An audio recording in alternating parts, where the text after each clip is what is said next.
potential. ठीक है, electric potential, that portion is over. Equipotential surfaces also we have done. Okay, we have also done equipotential surfaces, and now we are going to do electrostatic potential energy of a system of 2-point charges. We had started with that, and basic formula we derived also. कौन बताएगा मुझे what is the basic formula for electrostatic potential energy of a system of 2-point charges? कल हमने जो formula किया था, who will tell me? Yes बच्चे, very simple. And then I made a comparison also between the 4 similar expressions. I think it must be clear to you. Tushar, would you like to tell? Tushar, repeat the question. Question है, what is the formula for electrostatic potential energy of a system of 2-point charges? U is equal to K Q naught Q by R. Yes, U is equal to K Q1 Q2 over R. I told you कि Coulomb's force में K Q1 Q2 over R square होता है, एक R कम कर दिया जाए तो this becomes the formula of electrostatic potential energy. So today we are going to find electrostatic potential energy of a system of 3 charges arranged along the corners of a triangle. Before that, I want to tell you one more definition of electrostatic potential energy. कल हमने ये definition की थी. It is the amount of work done to bring whole of the charge Q from infinity to certain point. एक और definition हो सकती है. Suppose a number of charges are at infinity. Infinity पे पढ़े, ठीक है? If we want to bring them to the respective locations, for example, we want to bring 3 charges that are at infinity, we want to fit them at the corners of an equilateral triangle, then the amount of work done in bringing them to their respective locations from infinity, that will also be called electrostatic potential energy of the system. Same way we can also shift the charges from infinity to the corners of a square. तो तब भी वो electrostatic potential energy of the system ही होगी. So और डाल के एक और डेफिनेशन लिख लीजिए इसकी इलेक्ट्रोस्टैटिक पोटेंशियल एनर्जी की. It will be helpful to you because in numerical problem same language they are using sometimes. तो लिखिए और डाल के एक और डेफिनेशन लिख लीजिए. Then we will start with the mathematical portion. Right now it is the amount of work done, it is the amount of work done to bring charges from infinity to their respective locations. It is the amount of work done to bring charges from infinity to their respective locations. For example, to the corners of a triangle or a square, etc. For example, we want to bring them on the locations of corners of a triangle or square, etc. कहीं पर भी लेके आना चाहें तो जितना amount of work done होगा that will be stored in the form of electrostatic potential energy of the system. ठीक है? So and it is to their respective से repeat करना. It is the amount of work done to bring the charges from infinity to their respective locations. Ma'am ये difference क्या रह गया फिर potential में और पोटेंशियल डिफरेंस में? पोटेंशियल डिफरेंस में और पोटेंशियल एनर्जी में पूछ रहे हो आप, है ना? Sorry ma'am, sorry. हाँ जी ma'am. Potential energy and potential difference. Potential difference होता है 2 पॉइंट्स में.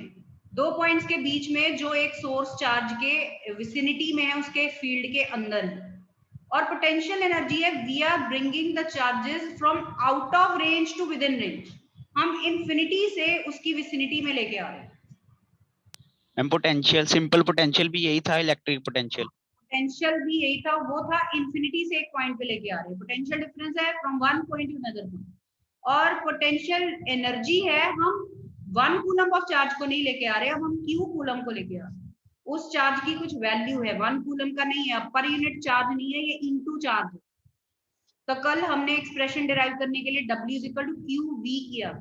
तो when you multiply potential with that charge, then we get electrostatic potential energy. This is the difference. Biggest difference तो यही है कि वहां पे 1 कूलम का चार्ज इन्वॉल्व होता है पोटेंशियल एंड पोटेंशियल डिफरेंस में, और here q coulomb of charge is involved. We bring whole of the charge, not per unit charge. Okay ma'am. ठीक है, चलिए अब हम करते हैं इसको ट्राइंगल के लिए. So we want to bring 3 charges from infinity to the corners of a triangle. The charges are q1, q2 and q3. Okay, suppose the distances between the charges we write accordingly. q2 3 के बीच में r2 3 लिख लेते हैं, 1 और 3 के बीच में r1 2 लिख लेते हैं, 1 और 3 के बीच में suppose the distance is r1 3. हम accordingly अपना name वैसे ही दे देंगे. Now to write potential energy of the system, we can write energy by taking 2 point charges at a time. It is between 2 point charges always. ठीक है, तो हमारे कितने combination बनेंगे 2 चार्जेस के? एक ये 1 2 2 3 3 1. So we have 3 terms in this, u12 plus u13 plus 1 2 2 3 plus 1. ये बने 3 combinations and it's a scalar quantity, so we need not mark any direction for this. तो simply अब हम फॉर्मूला लगाएंगे कि q1 q2 by r12 plus q1 ये k बाहर ले लो plus q2 q3 over r23 plus q3 q1 over r13. So using the basic formula we have written all these 3 terms. Now let us write in summation form. Let us generalize the formula. तो यहाँ पे 2 summations आएंगे, आप देख रहे हो there are 2 variables that are varying. 1 2 ये देखिए 2 3, ये q1 q2 q3 अलग से वेरी कर रहा है, ये अलग से वेरी कर रहा है. So we have to take 2 summations and we have to take 2 variables, I varying from 1 to n and j varying from 1 to n, and then we will write qi qj over rij. But one thing more, there is a condition that I should not be equal to j, नहीं तो वो terms 2 बार आ जाएंगे. ठीक है, नहीं तो जहाँ पे 1 1 है 2 2 है वो वाली terms आ जाएंगी, वो नहीं होना चाहिए. हमारी किसी भी term में q1 q1 नहीं है, q2 q2 नहीं है.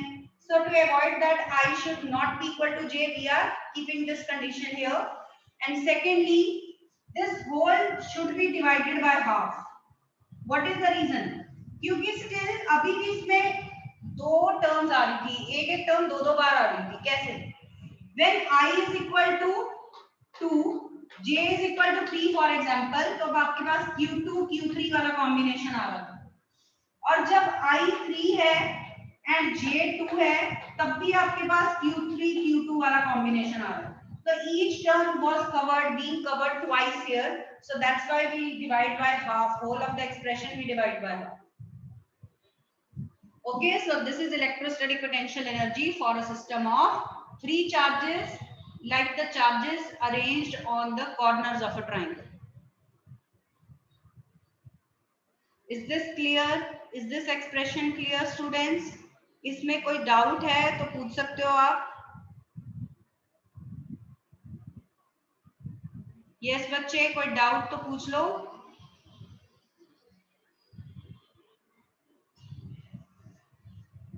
No doubts. चलिए फिर हम इसके न्यूमेरिकल्स करते हैं, पोटेंशियल एनर्जी का भी और फील्ड का भी आज हमने न्यूमेरिकल करना है. ठीक है, चलिए लिखिए क्वेश्चन. Excuse me ma'am. हाँ जी मैम, जो आपने मेरे को असाइनमेंट भेजी है वो हमने आपको वापस तो नहीं भेजनी ना करके सॉल्व? है, भेजनी है बच्चे. अच्छा. That clear students? कैसे हमने किया ये क्वेश्चन देख लीजिए. So we were supposed to find electric field at P point due to 4 charges shown.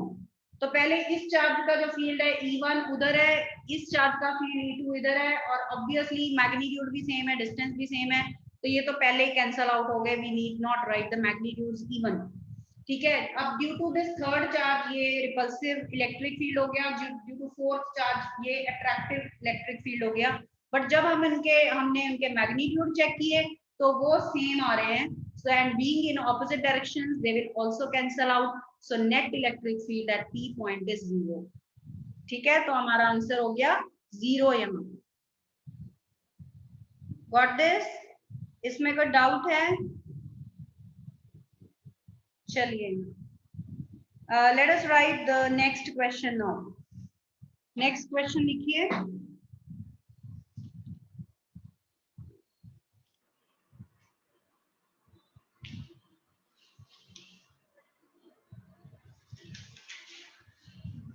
I'm going to rub this.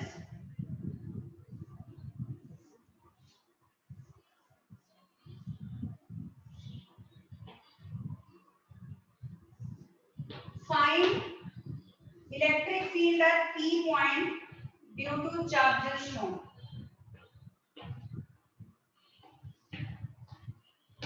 आइसोस्सेलेस है कि ये देख लीजिए आप।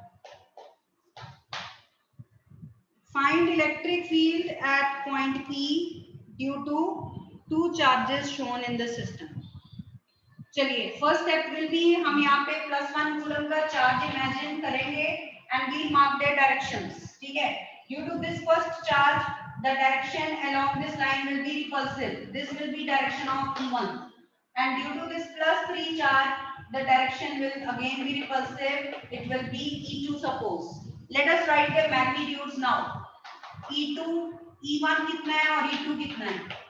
E1 is K Q 2 micro over R square।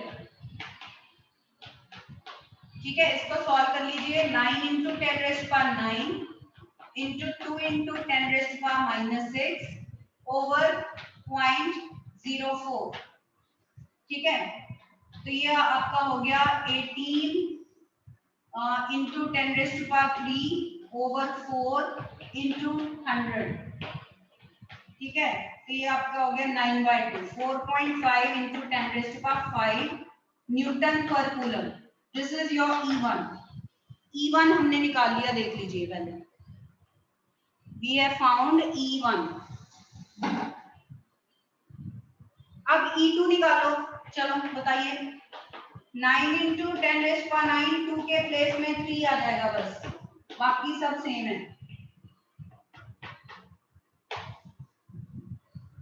2 के प्लेस में 3 होगा।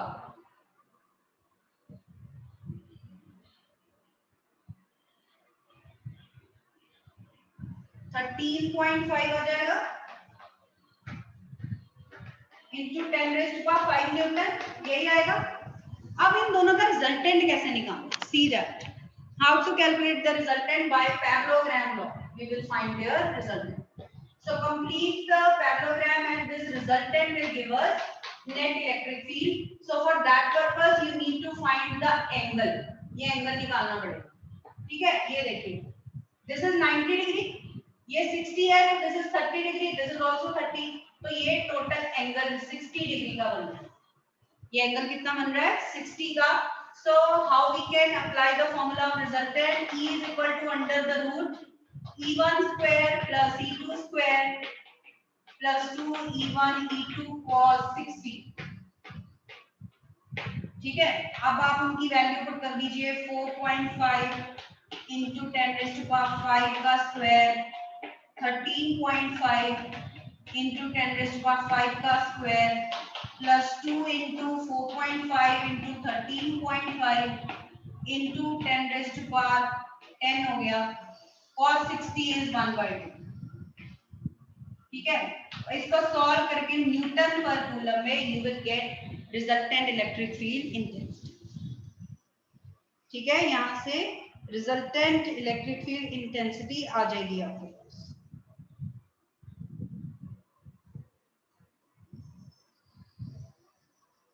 ठीक है, so this is how you can do the numericals of electric field intensity as well.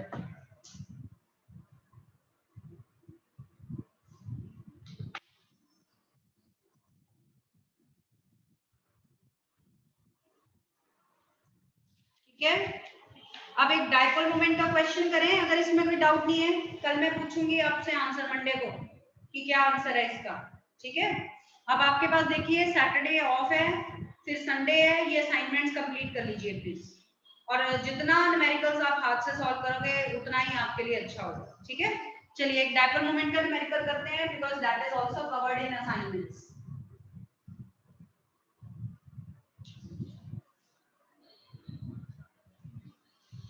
Plus X minus X मतलब X dash y dash and y. This is a dipole here. Minus q plus q. ठीक है? And this angle is given 120 degree. Plus q and minus q here also. ये draw करिए. The question is two identical dipoles. Each of moment p, each of dipole moment small p are kept as shown. If electric field is along positive x direction, find the torque. If electric field is along positive x direction, find the torque. ठीक है, तो दोनों dipole moments का magnitude same दिया हुआ है। ठीक है, हमें नेट एक डायपोल मोमेंट निकाल लेनी है और इलेक्ट्रिक फील्ड के साथ हम टॉर्क का फॉर्मूला यूज कर लेंगे। Torque is equal to P E sin theta. So we need to know what is the angle between P and E. The net field, net dipole moment हमें पहले निकालनी पड़ेगी इन दोनों की। You know what is the direction of dipole moment? It is from negative to positive charge. ठीक है, तो ये वाला डायपोल लेते हैं, ये डायपोल मोमेंट की डायरेक्शन होगी P1. This is direction of dipole moment P1. और इसकी डायरेक्शन डायपोल मोमेंट की नेगेटिव टू पॉजिटिव ये होगी। This is direction of P2. ये हो गया P1 और ये हो गया P2, इन दोनों के बीच में एंगल दिया हुआ है, तो आप इनका रिजल्टेंट निकालिए। पहले पैरेललोग्राम लॉ से इनका रिजल्टेंट निकालिए P। कौन सा फॉर्मूला यूज होगा? वही √P1 square plus P2 square plus 2P1 P2 और cos 120 डिग्री। मैग्नीट्यूड सेम है इनके, तो P1 P2 is equal to P only, तो ये 2P square plus 2P square cos 120 is minus 1/2, तो ये आ गया P. So P dash is equal to P only. P dash आ गया आपका P के इक्वल। तो आपको अब इसकी डायरेक्शन जो है वो पता चल जाएगी P और E में। This angle now you want to find. तो उसके लिए पहले आपको इस रिजल्टेंट का एंगल इसके साथ चाहिए, तो उसके लिए रिजल्टेंट का फॉर्मूला होता है ना tan बीटा वाला, वो यूज कर सकते हो। You will get this angle, उसमें से आप ये जो है उसमें से माइनस कर देना, ये आ जाएगा। Angle between P and E चाहिए ना आपको। Electric field is along positive x direction, तो ये एंगल निकालने के लिए आपको रिजल्टेंट डायपोल मोमेंट का एंगल विद फर्स्ट वेक्टर मिल जाएगा। सो tan beta is B sin theta, मतलब P sin theta over A plus B cos theta. A plus B cos theta. तो sin 120 कितना होता है? sin 120 is sin 180 minus 60 degree, sin 60 degree. Sin 60 is √3/2.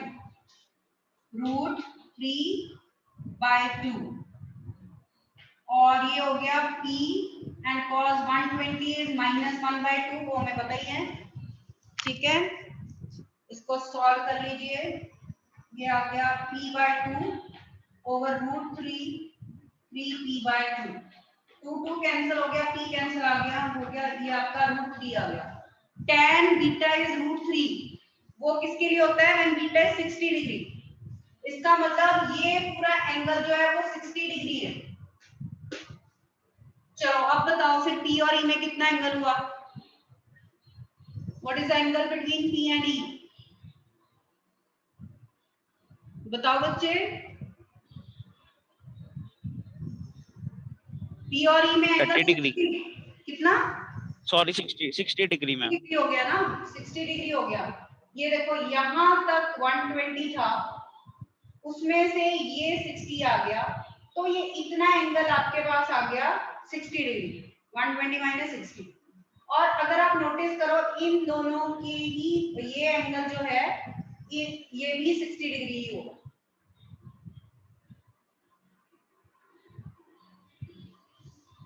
देखो कैसे निकालोगे, आप वैसे भी कर ही सकते थे। 120 ये दिया हुआ है, उसमें से ये 90 है, ये इतना 90 है, तो ये कितना बचा? 120 में से 90 माइनस कर दो, 30 डिग्री। 30 डिग्री हो गया ना ये। तो फिर ये एंगल कितना हुआ? Yes ma'am. नहीं 30 डिग्री आया, 30 डिग्री बना ये। This is 30 degree not 60। देखिए करके देखिए, ये आपका यहाँ तक 120 है, उसमें से 90 माइनस कर दो, ये 30 है आपका। ये टोटल 60 था तो ये भी 30 आया। So angle between P and E is 30 degree. So angle between P and E is 30। Now question में डाइपोल लेंथ नहीं दी हमें। नहीं वो नहीं दी हुई, हम PE की टर्म्स में आंसर दे देंगे। तो PE sin 30 degree, that is your answer. sin 30 is 1/2, तो आपका आंसर यही दिया हुआ है बुक में, आंसर दिया हुआ है PE/2। सो ये आंसर इज हाफ PE। तो ये देखिए डायपोल मोमेंट के क्वेश्चन भी इसी तरह से करने हैं, because it's also vector quantity. Direction याद रखिए, -q से +q तक होती, ठीक है। मैम 30 वाला